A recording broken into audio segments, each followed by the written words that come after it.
This episode is about Muslim-Jewish relations. It's about what's been going on in Israel and Palestine for the last year, and maybe the last 50 years. It's about what's possible. It's about what happens when we expand the circle of concern. And it's about what's happening all over the world, unreported by most of the news, when people open their hearts right now.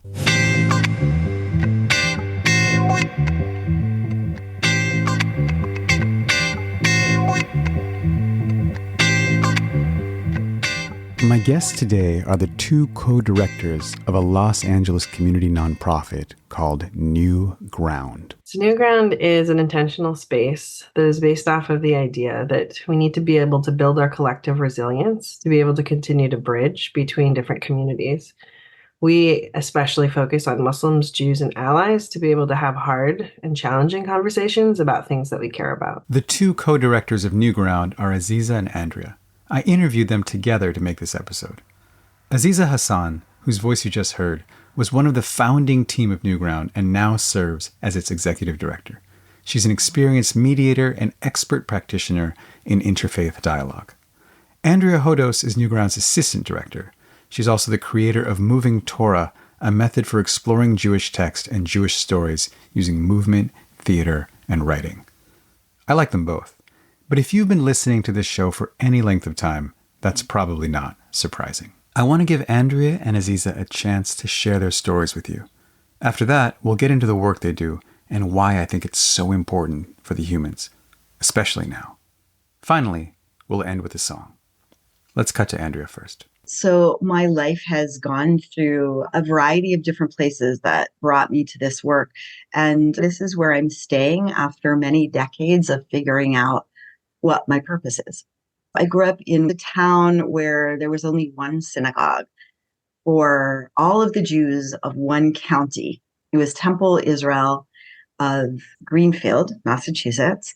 There were very, very few Jews where I grew up. We were the minorities, and just to be very blunt about it, we were actually the darkest people there. My father was in the professional class, but we didn't fit in there. But that's kind of where we lived. And I also didn't fit in with the rest of the town. There was just a lot of confusion about where I fit in. And I left Greenfield and really didn't look back and needed to be sort of in urban settings. And, you know, it's interesting. When I got involved with New Ground, it was because I cared really deeply about what was happening to Muslims in American culture post 9/11. And I was concerned about Islamophobia, anti-Muslim hate and bias. But I didn't have much interaction with Muslims at the time. I was a religious Jew, and that's something I came to. And as I started learning about Islam, I realized that Islam was much closer to Judaism than anything else I had seen. And I was just fascinated by the connection. And I was deeply connected to Israel and Palestine. My husband lived in Israel for 12 years. My kids are both Israeli citizens. My son is living in Jerusalem.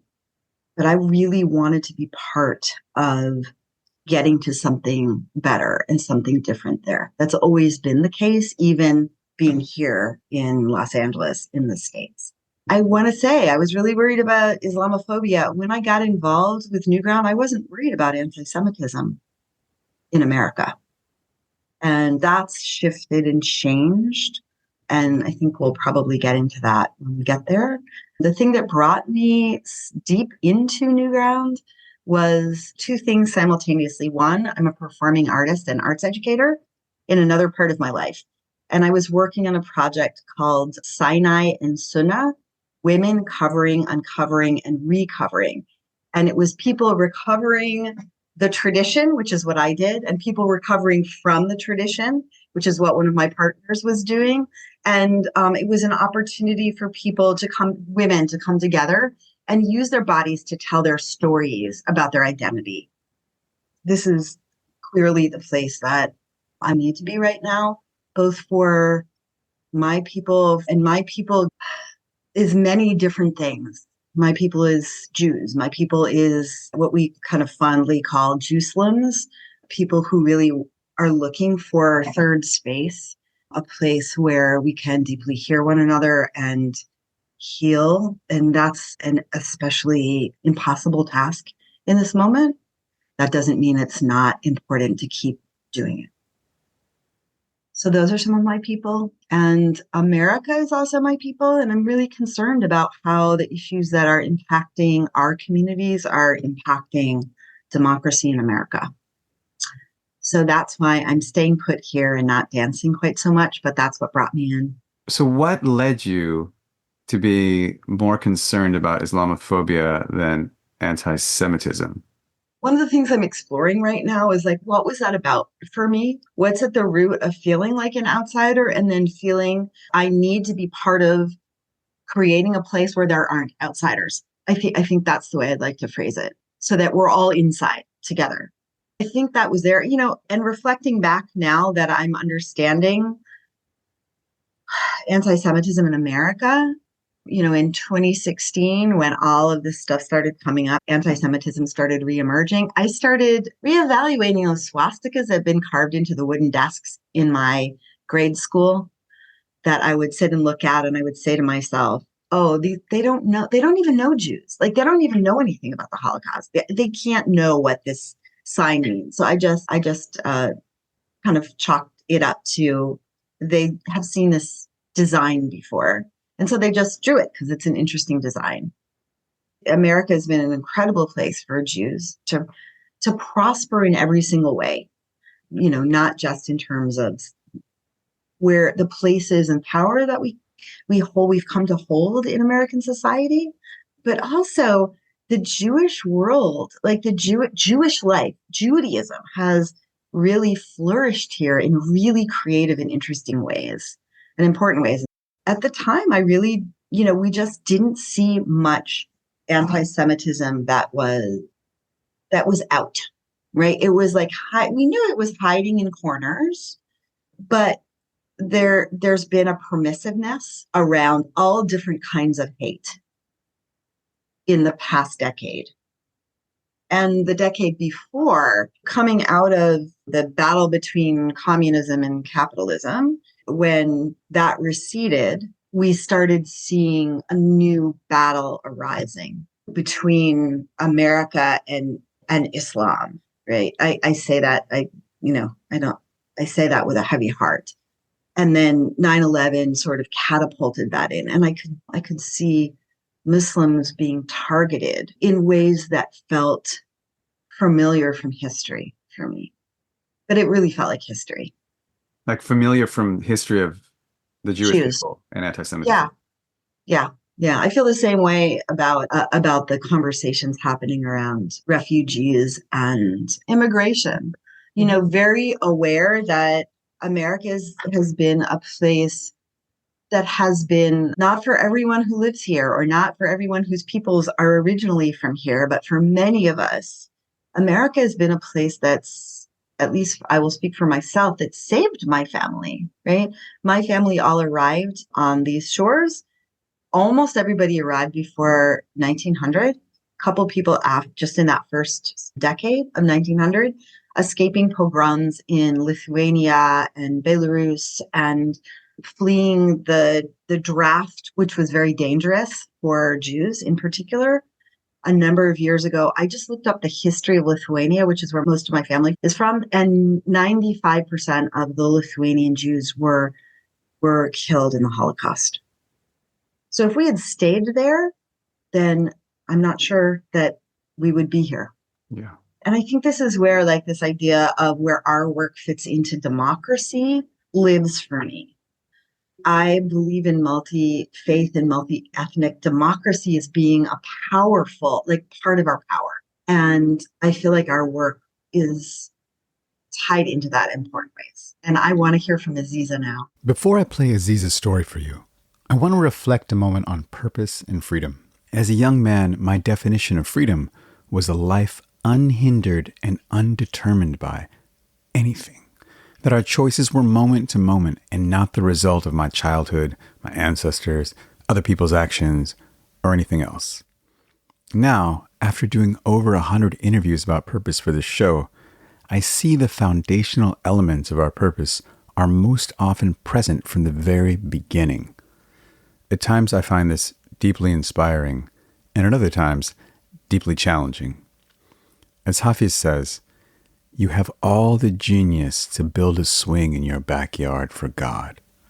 You carry all the ingredients to turn your existence into joy. Mix them. Mix them. Okay, now to Aziza. So I grew up in Amman, Jordan. My mom is Christian and Caucasian from the Midwest. My dad's Palestinian and Muslim.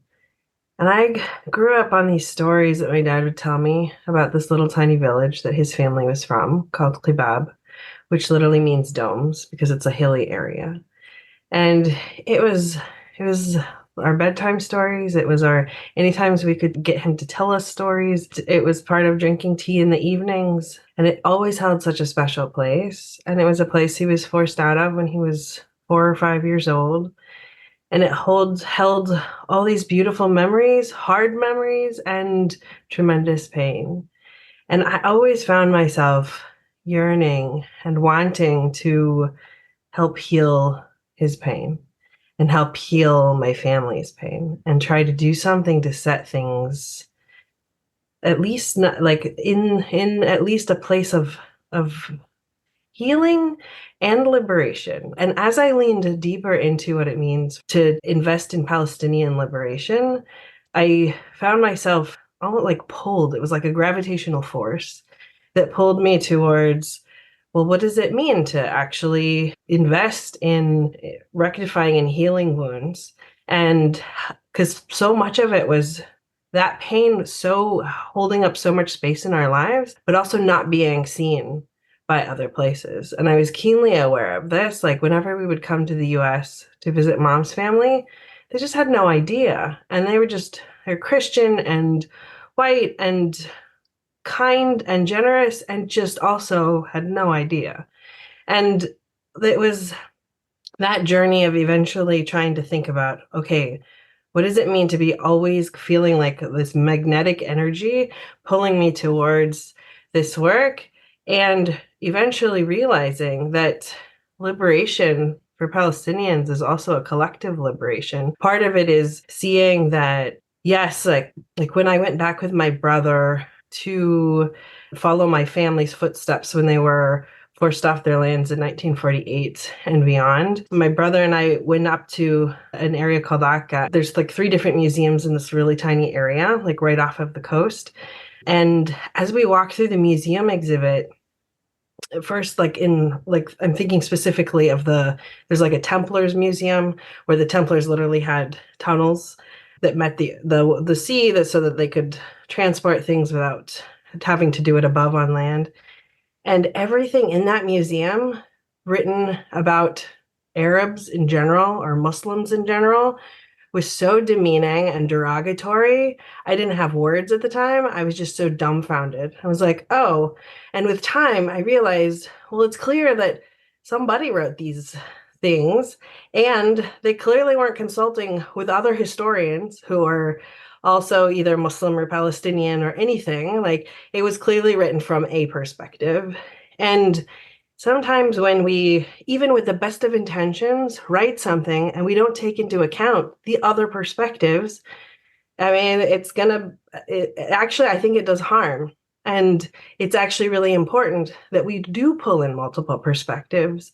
And then eventually, like, I went to another part of the museum, which is like this Turkish bathhouse, also historic. Like, these are like really incredible spaces. And like the depiction of the Turkish Muslims was just like to be bumbling fools. And I just, again, like felt so disheartened. And it just kind of took my breath away at the time. I was like, how could this be? Like, how could we be depicted such idiots? And I guess I yearn in liberation what it means for me as a Palestinian. It's to be really seen. It's to say, I also have stories. I need you to hear them, but I want you to appreciate them. I know that they're going to be hard to hear. And I've spent and invested in so much time of listening to other stories from like Jewish colleagues, from Christian colleagues, from people from different places, and they're not always easy to hear. But I think it's essential that we listen to them because it's also part of history, and narratives can heal us if we are willing to lean into them. And sometimes they will trigger and trigger and trigger, and it'll be hard to hear. And I think that investing in our capacity to be able to just keep on doing it until we can finally actually understand more deeply is worth every single minute of investment. In your journey in this quest for personal and collective liberation of Palestinians, was there a point where you were focused on the more material level, right of return or something like that, before you got to the idea that liberation is just totally bound up with something much greater than that? Oh, without a doubt. Like I spend a whole lot of time in college and graduate school going through resources, and it was all about those things, like all the pieces of right of return and the pieces, and eventually like bringing them into conversation that I was having with rabbis when I started work out here at New Ground. And also being received with like, oh, that's never going to happen. And like, again, being stunned and like having to work through it and taking time to process it. And but what I eventually started to see was that even when I felt like I would swear up and down, like, I'm not anti-Semitic. Like, I promise you, I'm not that. And then people would help show me dimensions of the ways I was framing things. And I was like, oh, okay, I don't know that I need to frame it that way. And if it does harm, why say it that way? I've even evolved in my thinking about triggers. So when we first started with New Ground, this is almost 20 years ago, we put up the trigger words that are really dominant. So like maybe one trigger word is Zionism, another trigger is terrorist. It was like, okay, here's the word, here's everyone's reactions to them. And so they would write anonymous one sentence reflections on whatever the trigger word was. And we as facilitators would then write up everybody's reactions onto this big piece of paper. And then everyone would take time to digest and read the piece of paper and talk about how hurtful it was to read some things, or how much they leaned more towards something else, or what was missing and how angry they were that it was missing, like all the pieces that what processing looks like. And initially, from what I took from even that small exercise was, okay, just don't use the trigger word. Like that was my reaction. But slowly, as trigger words have gotten bigger, like literally the list is so big, it's hard to like have a conversation with anybody because like there's too many words that we need to avoid.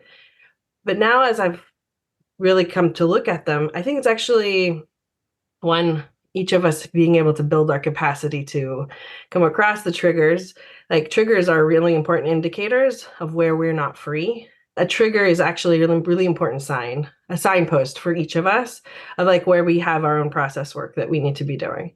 And so now I look at triggers and I still come across my own triggers. Like I can be, pretty easygoing on some things that might trigger somebody else. But then like my trigger activates, I'm like, oh, I need to take a breath. I need to take a step back because I'm not thinking straight right now. And eventually I know that I have to find the words to describe why my heart is racing and it's hard for me to speak. And that will come with time, and I'm dedicated to saying it because I know that also when I mute and silence my voice, I commit harm against myself. But now I'm actually a firm believer that trigger words are actually really important to unpack, and they're important to unpack together. And if you're going to invoke a hard word, like right now, one of the harsh words is genocide, then if you're going to invoke it, describe all the pieces connected to it and try to describe what other people who will be triggered by it also say by it.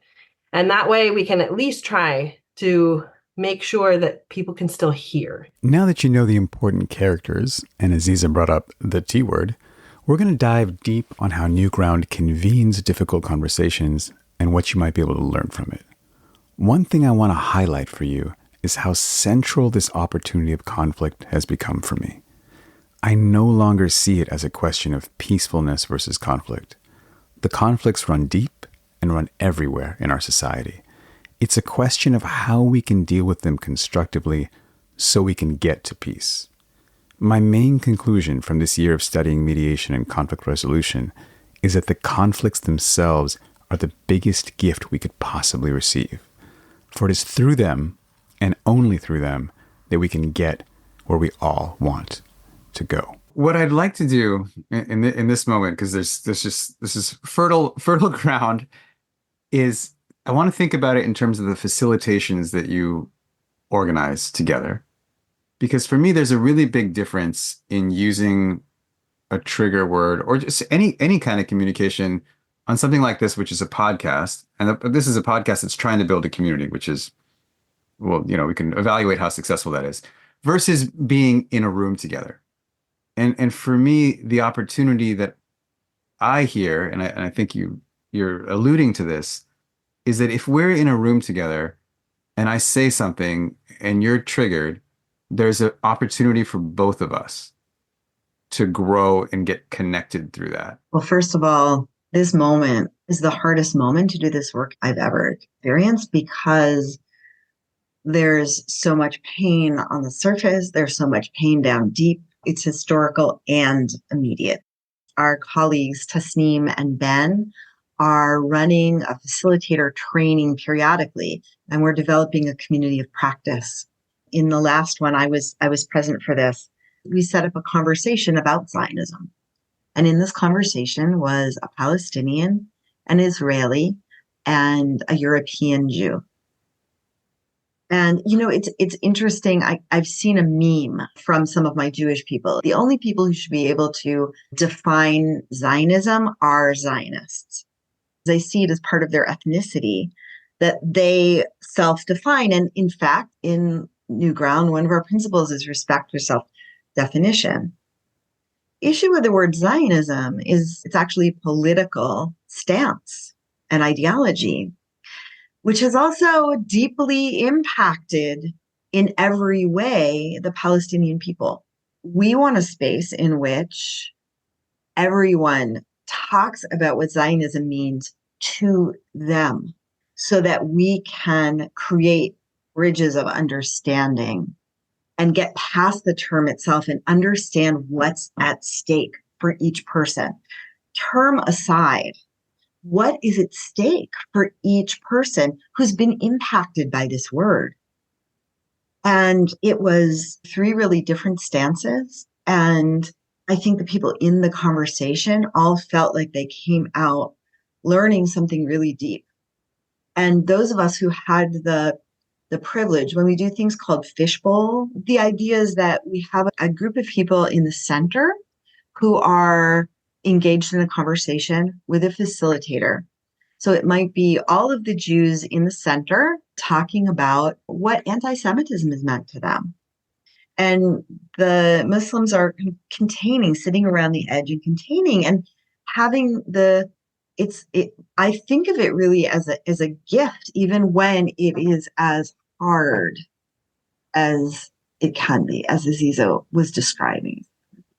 We get to listen in on the conversations that the other group is having in their 3-dimensional conversations. When we have Muslims in a circle and Jews are listening in, they get to understand the 3-dimensional dynamics of the communities. It can be a very powerful tool. And to me, it always feels like whatever group is in the center being vulnerable to share their pain, to share their joys, to share whatever it is they're sharing, and to trust that the people sitting on the outside of the circle will work to listen with as much curiosity as possible, which in highly charged settings is not always possible. Well, yeah, because the people who are listening are running up to the edges of their personal development at every trigger word.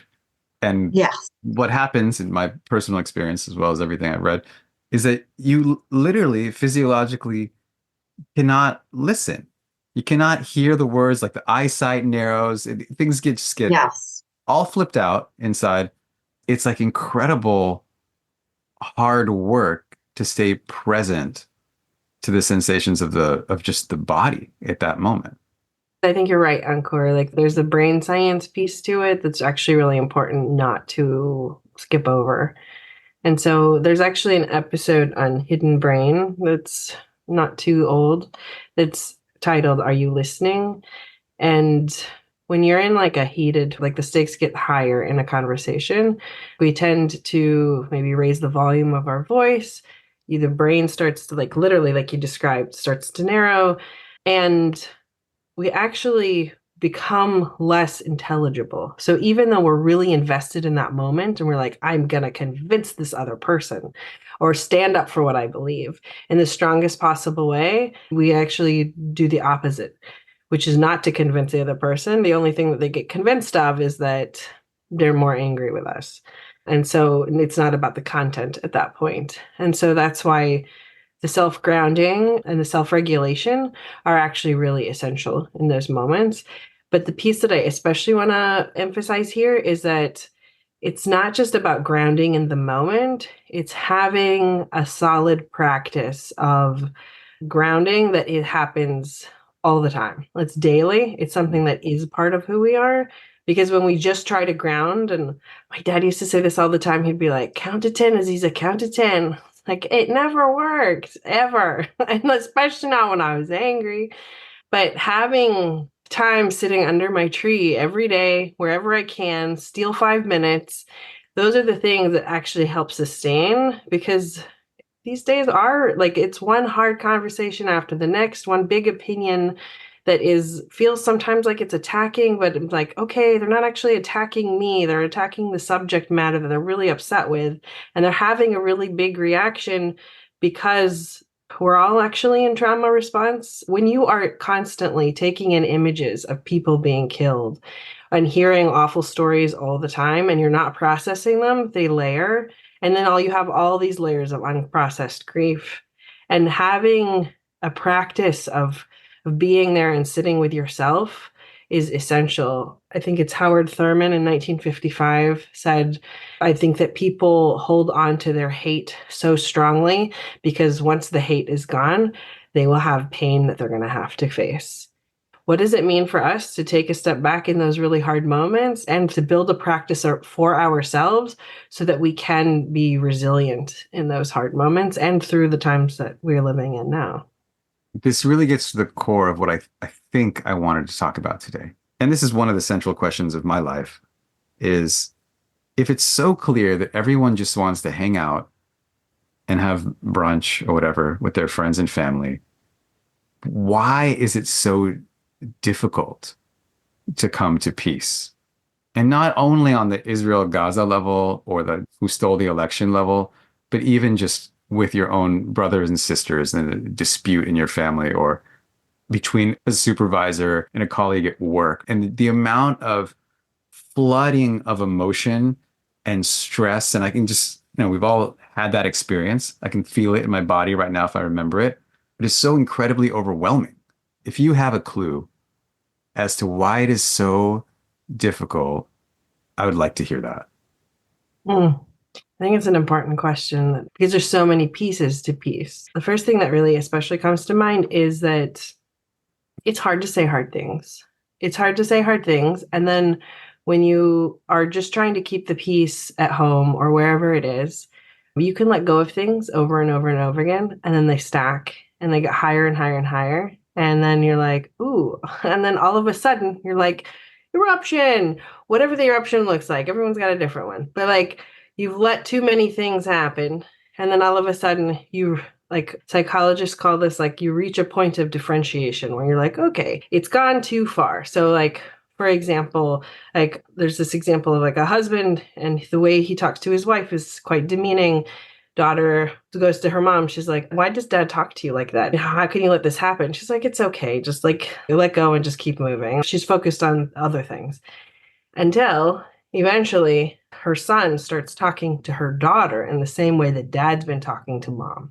And that's when mom reaches differentiation. And she says, I could put up with it when it was just for me, but now it's just impacting my daughter. And my son thinks that it's okay to talk to women that way. And all of a sudden she's like, she's got something that's at stake and it's a boundary. And now she realizes how much it can impact. And when people reach that point of differentiation, sometimes people will break and their divorces happen, other things. But when people are able to stick to it and be like, okay, what do I need to hear? What do I need to work through?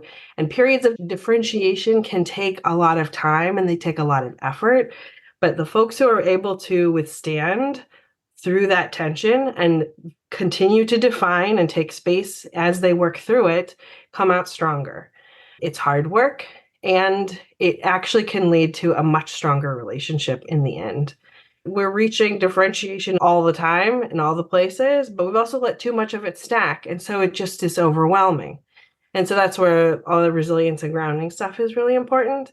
There's so many other pieces, but the piece that really strikes me with peace too is everyone needs to know that they are autonomous beings that are respected. And when we don't feel like we belong and we don't feel like we're respected, that's the space where we need to that's where people start asking questions about like, well, what's just? Where do I fit into this? And if we can't deal with what's just, we're never going to get to peace. Otherwise, it's just a fake quiet period. And eventually something will erupt or something won't work and something will break. And that's why I'm especially drawn to the work, because I don't want any more of the superficial stuff. I can't take it.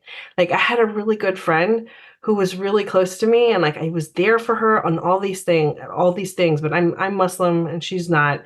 And right before my wedding, like literally the night before, the stress level before a wedding is pretty high because you have all these thoughts and ideas in your mind and nothing's going the way you want it to go. So like you're feeling all these things. And she calls me in this moment of the stressful time, and I just needed her to be there for me. And she's like, will I be comfortable at your wedding? Like, because like you're Muslim. And I was like, dear Lord, this is where we are.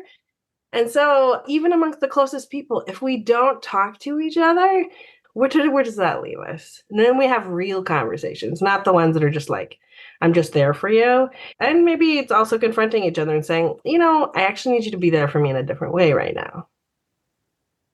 Wow, I felt that in my body, Aziza. Thank you. Thank you, Aziza. I'm in this work because I believe in the power of story to change people's minds. And I also recognize that stories can be extremely dangerous, depending on how we tell them and how we hold on to them.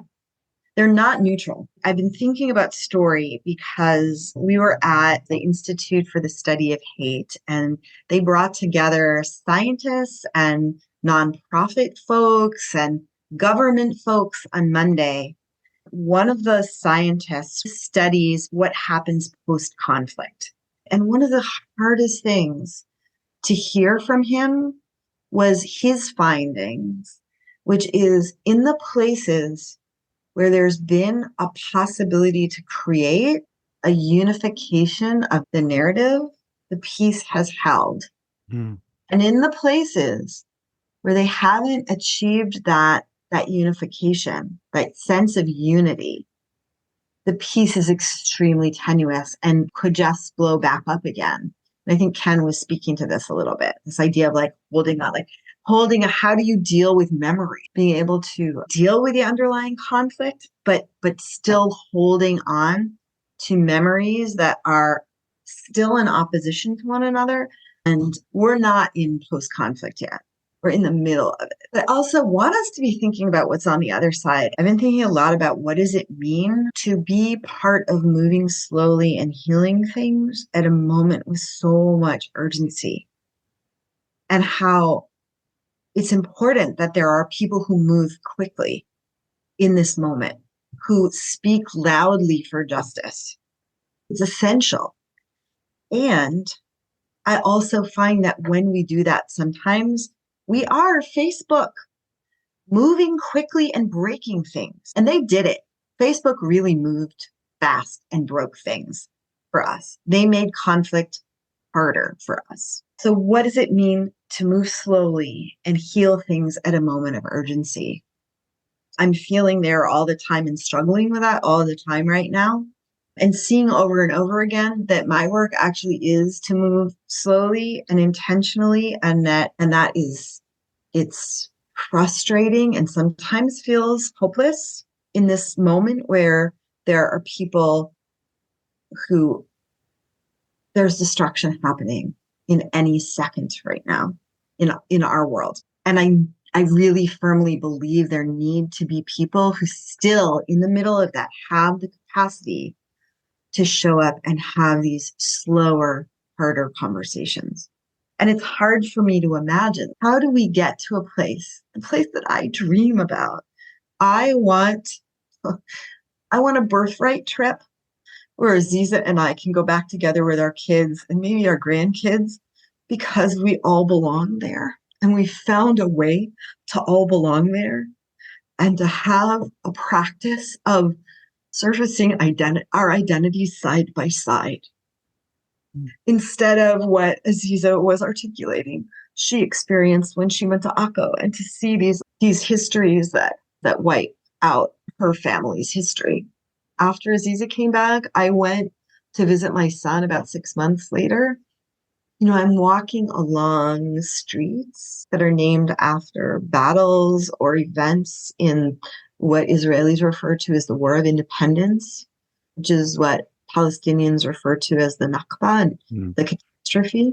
For Jews, especially post-Holocaust, Israel was a miracle, and it saved people's lives. And for other people, their lives were completely dismantled.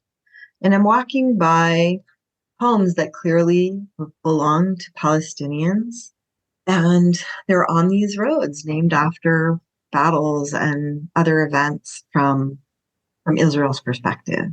There's an organization called Emek Shaveh. It means Valley of Equality. And it's an organization of archaeologists who unearth how, in certain ways, Israeli archaeology has both dispossessed Palestinians from some of their land, like in the city of David specifically, which is in the Valley of Silwan, which is in East Jerusalem. And because there were antiquities there, they were able to take land and then dig. And there's a foundation called the Elad Foundation, which is really working on bringing Jews into that part of East Jerusalem very much as a way of dispossessing Palestinians and also wiping out the history that might be there. What would happen if instead, when we get to a spot, we could actually physically unearth all of those things and preserve all of them and look at it side by side and be in a space of equity and be in a space where we acknowledge that there is Jewish history there that's essential. This is for me, when I hear things like go back to Europe from kind of a pro-Palestinian perspective, there are two pieces that are really three pieces that are difficult for me in terms of my own identity or the identity of the Jewish people. One is when you say go back to Poland, Poland was so bad for Jews that my husband's grandfather, who went to university in Polish, willfully forgot his Polish. By the end of his life, letters that were coming to him needed to be translated. It wasn't a place where Jews belonged. It was a place where Jews were killed. And there are lots of Jews who don't come from Eastern Europe, who live in Israel. They were kicked out of Iraq or Yemen or, other places, dispossessed also. There's that piece of it. My tradition is oriented to festivals that are about that land. So I feel that Jews have a connection to that land. Does that mean that we have some kind of legal right that goes beyond anyone else's legal right? In no way. Absolutely in no way. What I feel like is so challenging about this using this archaeology as an example or a metaphor is that it's really challenging to the conflict story. And this is something else that Ken Cloak, in one of his books I just read, every conflict story is like every fairy tale we've ever told, where there's this princess who's captured and imprisoned by a dragon, and there's this prince that's going to come and save the princess from the evil dragon. Every conflict story, the person see themselves as the princess, and they see the other party as the dragon, and they see the mediator or the facilitator or the international community as the prince. And as long as both sides hold that story, they're only going to see themselves as a victim and see the other as the oppressor. And the archaeology is so challenging to that because it has this physical record of how everybody was here. And you can't simultaneously hold that and hold this one-sided conflict story that, of course, we all come with because we come in as the princess. And so the invitation is to either let go of the story and complexify our own narrative, which requires a lot of personal work, or just destroy whichever part of the artifacts that your story tells you to that are destroy. inconvenient. Yeah, the inconvenient artifacts. I want us to get to a place where we can create a different story together. Yes, there are efforts that are good models, or at least starting places. There's this joint memorial service now that happens right around the time of the Nakba and independence, and where people are sharing real family stories of tragedy, of killing, like Palestinians killed and forcibly evicted and lost. Like when my family was forced out, like we were treated like awful. Like you're in rags, you don't have shoes, and you're on this path, and like it's like you're treated even terribly by your own people at times because they see you as a pariah. And so there's so many layers to that stuff. And so people sharing stories there, and people also sharing stories about Israeli independence. And so that's one example. And another that really strikes me as actually essential is like there's these schools called the Hand in Hand schools. They're actually, I believe, also now funded by the Ministry of Education. They have both staff who are Israeli Jews and staff who are Palestinian citizens of Israel. And the kids are actually growing up together. And they're not just growing up together, they're learning the Arabic, they're learning the Hebrew. They're also having facilitated conversations with their teachers where they're constantly processing and connecting. And then their parents get pulled in some way, shape, or form. And I think of like those really important multiple spheres of impact because it's not just the kids that are impacted. The teachers are also creating intentional community. The parents have a role and are still dealing with their own processing. And it's part of creating collective narrative and much greater capacity. Like I remember being, so this is like maybe a year and a half, almost 2 years ago, on the Temple Mount between the two mosques. So there's Aqsa that's up there, and my family was telling me that they're like really imparting. They're like, it's not just the two mosques that are up there that are holy. The entire open air space, like it's all holy, and it's part of the mosque itself. So don't think that once you're in a structure, it's different. And so I didn't just pray in the different mosques, I prayed on the outside. And you've got the Wailing Wall right there too. It's like all compacted and all right there. But I just remember like it was the evening prayer, and I felt this breeze around me as I'm standing in the lines of prayer.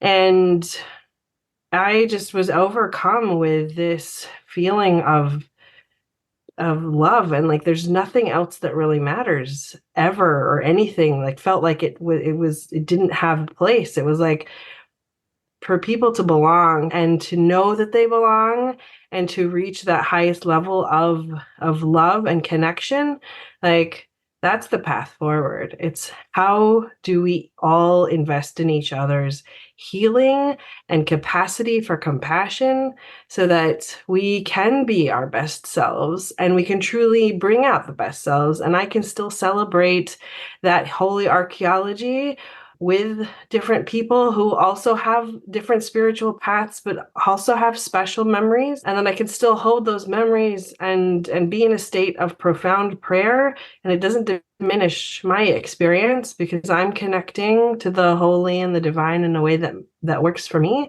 But it's part of like when we can all just connect to that source of divine grace and love, like that's where it's at. Like there really is nothing else. Like that's not just what's possible. It's always around us. We just have to tap it and be willing to bear witness to it.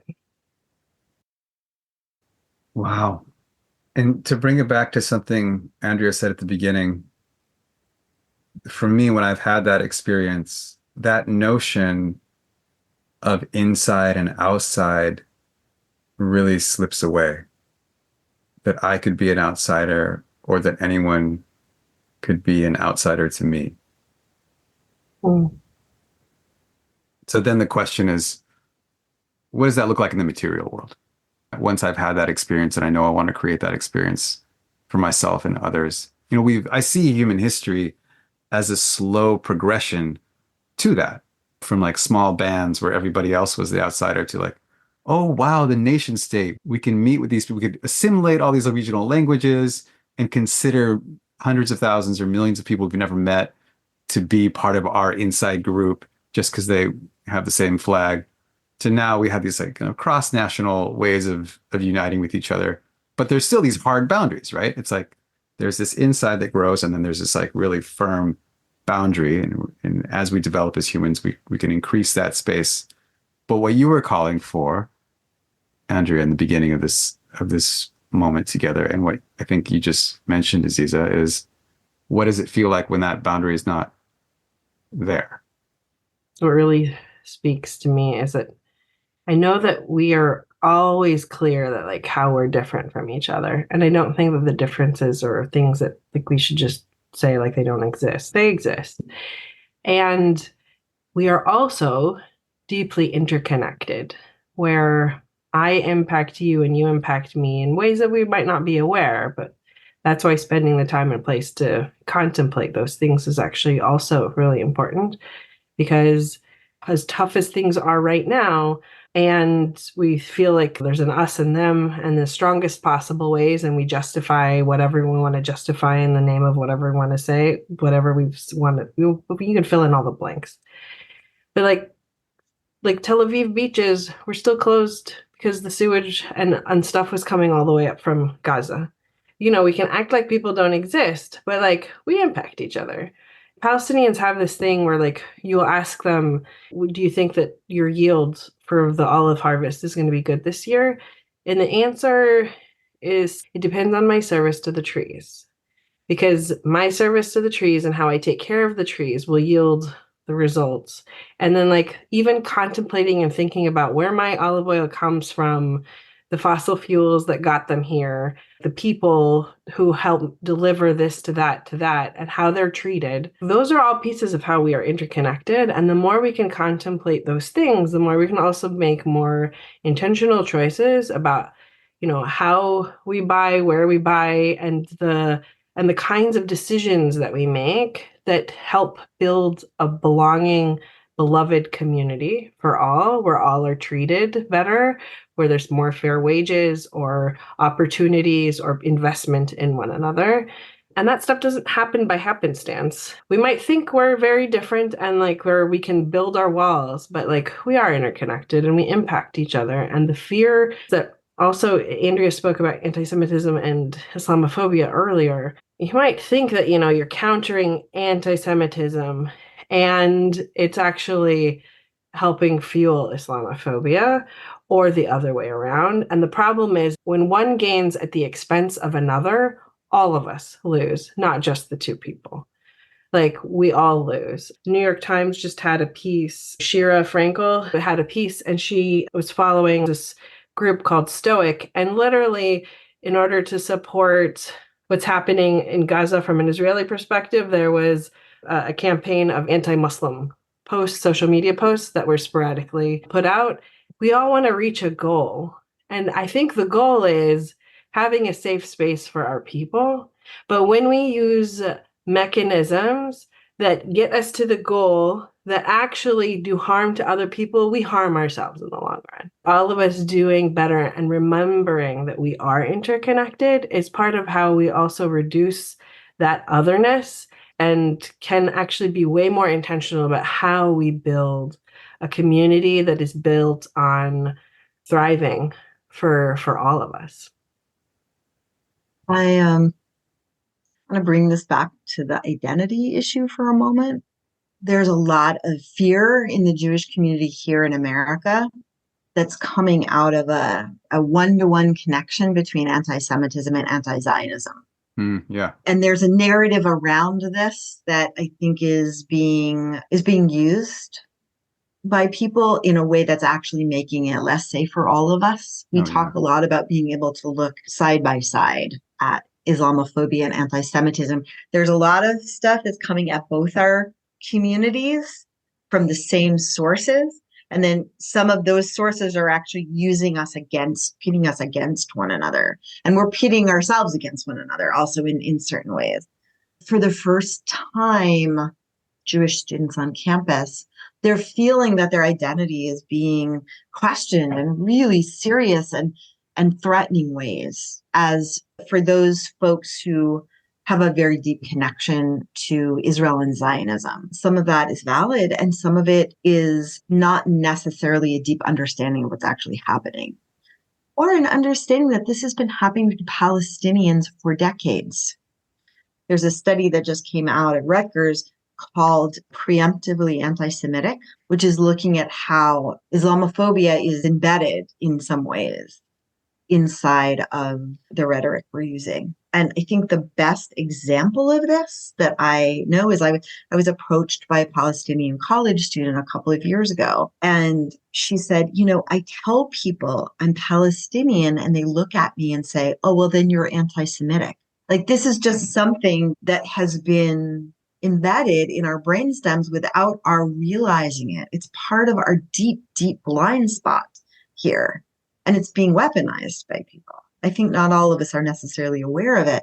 But now this is also starting to happen to Jewish students as well. There's this assumption that unless they come out and say, I am anti-Zionist, then they are completely suspect. Yeah. And neither of those things should be happening.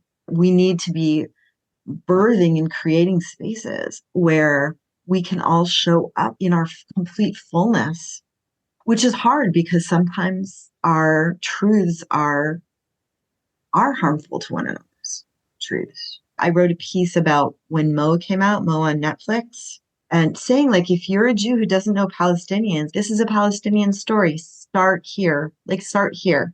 But don't end here. This is just the beginning for you. Because if you want people to stand up for Jews, you need to be able to understand what hurts them too, so you can be there for them. This is why we do the fishbowl, right? This is why we try to get a real variety of Jewish people in the cohort and a real variety of Muslims in the cohort, because you need to know more than one person's story. One of the things that we learned about from a neurobiologist named Emil Bruno, who unfortunately passed away a couple of years ago, he did studies that showed that empathy can actually be the problem, which is so counterintuitive. But actually, if you think about it, I think it makes way more sense than I wish it did, which is it's actually over empathy for one's tribe, for one's own, that stands in the way and creates this monolith, and then a monolith that we can demonize on the other side. Yeah. I mean, I would say it's an empathy distribution problem.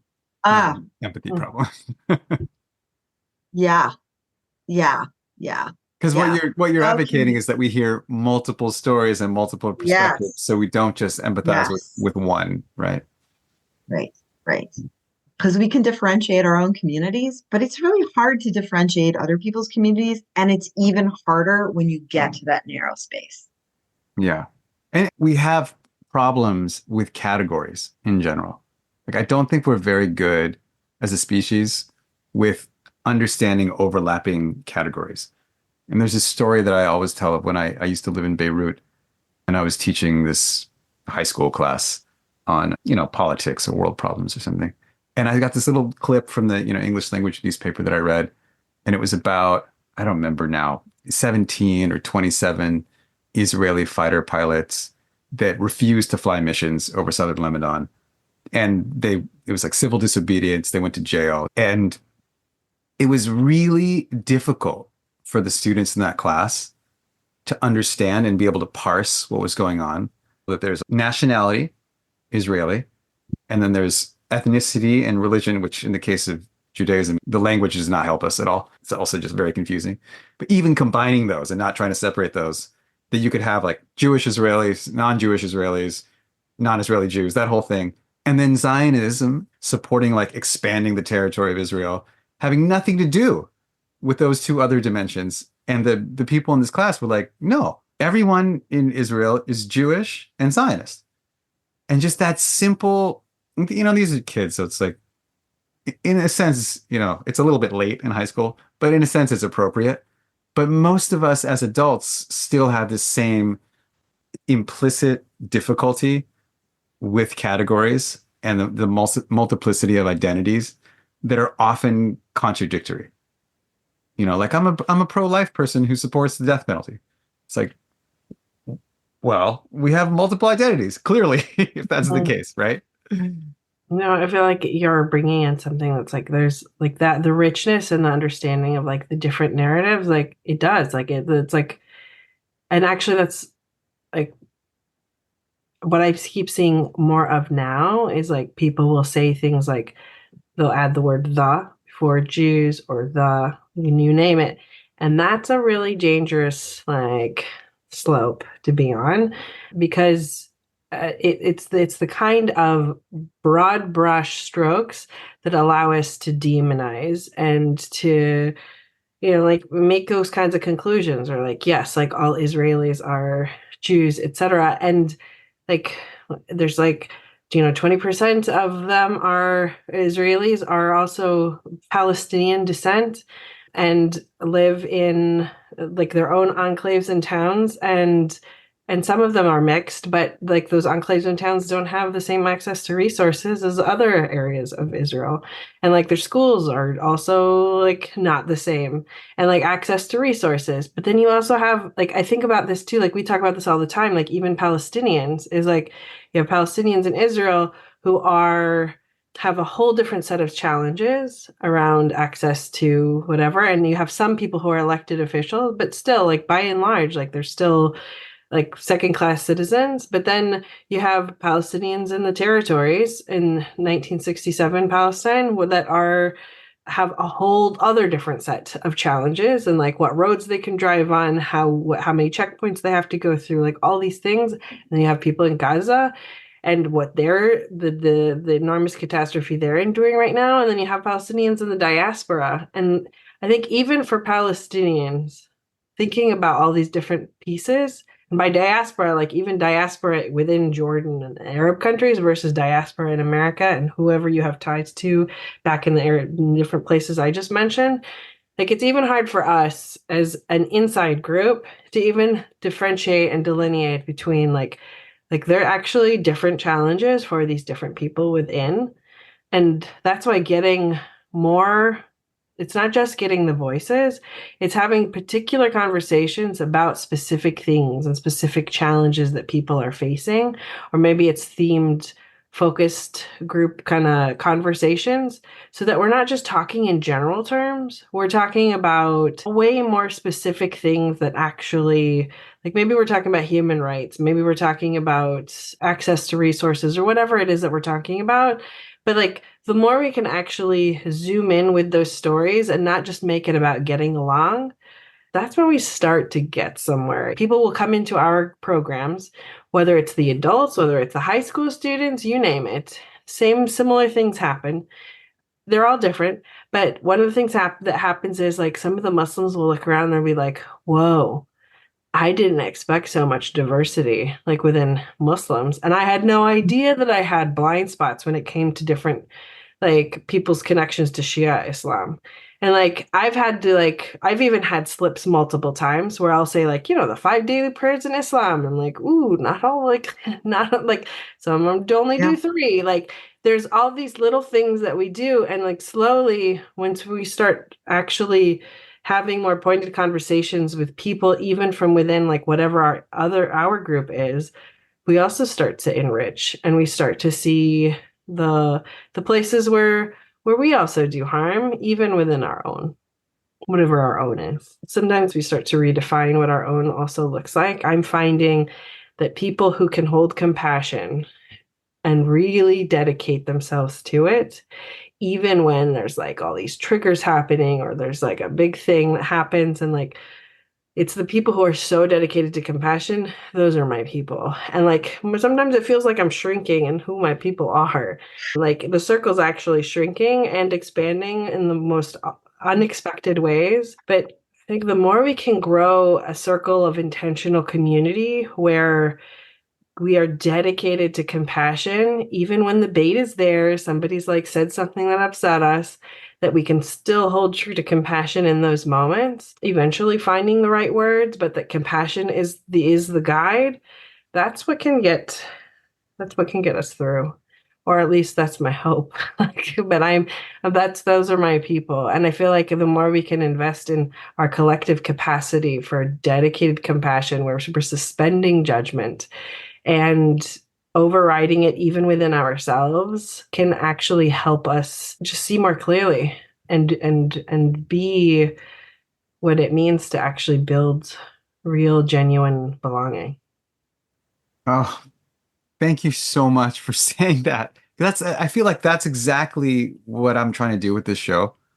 And I've never been able to encapsulate it so clearly as that. Mm. So Can I say something about Aziza? please. Aziza models what she just said in ways that astound me often and inspire me. I just want to say that. Like, I, I just need to say that. I want to come back to Aziza, the image of Aziza on at Al Aqsa. I said I was there about 6 months or so after Aziza was there. And I sat with my son at the windmill, the Montefiore windmill. There's a beautiful place and it overlooks the old city. And we were sitting there, we got a couple glasses of wine and we're just sitting in the afternoon. And I don't know how I feel about going into the old city right now because of the power imbalance. I sometimes feel that the Western Wall can be an idol for Jews. It can be. And the image of Aziza in like freeness there. And I sat and I watched and I wrote. I don't write that much. I don't write that often, but I began writing about the birds that I was watching fly in. And I was thinking about Colin McCann's novel, A Paragon, where the birds are really the beings that are able to fly freely.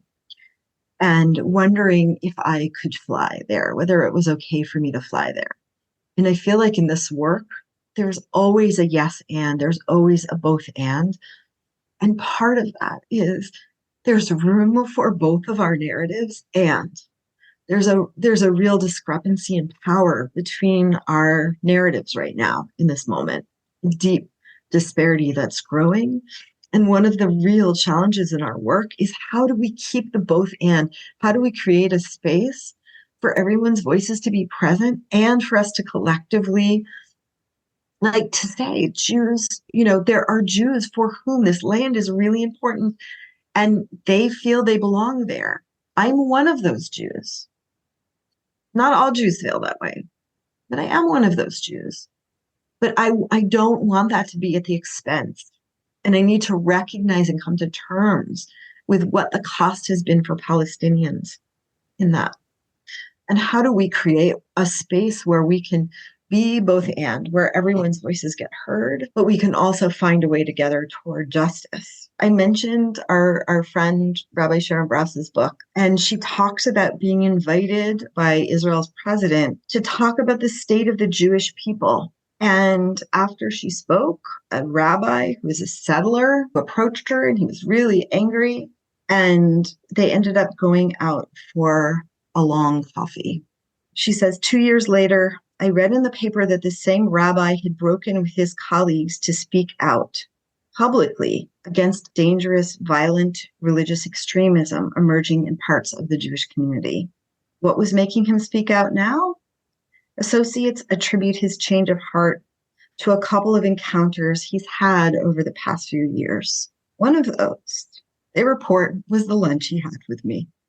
I don't know how much he was really impacted, she said. Human understanding is not a substitute for real accountability or for systemic change, but it's also not an impediment to those righteous outcomes.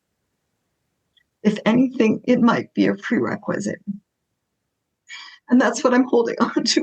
We need people who can do this work right now. Even when the world is burning, I believe, I hope. That's where my hope lies right now. It's faith. It takes faith. But I think it needs to be happening for us to get to the other side at some point. Thank you. Thank you, Andrea. I really appreciate both of your openness, your vulnerability, your commitment, not only to the work in general that you do that I've observed from afar and admire, but just to being present in this conversation. I know it's not easy, any part of what you do. I don't think any of it's easy. I appreciate it. Thank you, Encore, and thanks for creating space for light to be held and to be harnessed and to be contemplated. The last thing I have for you today is a song. It's called Teacher, and I have no idea who wrote it.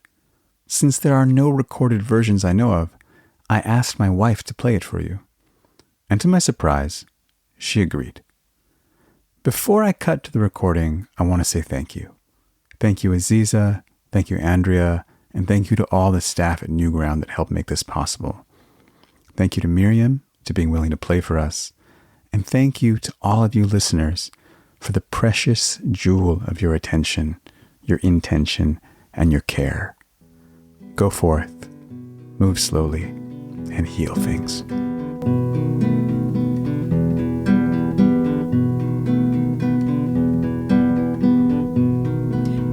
Teacher in the forest said that we should purify, so we are able to receive our angel wings and fly.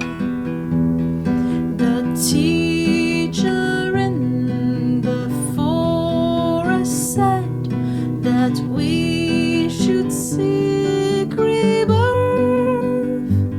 so we can be a bridge between heaven and the earth. Oh, dai mi amor, dai mi mia querida,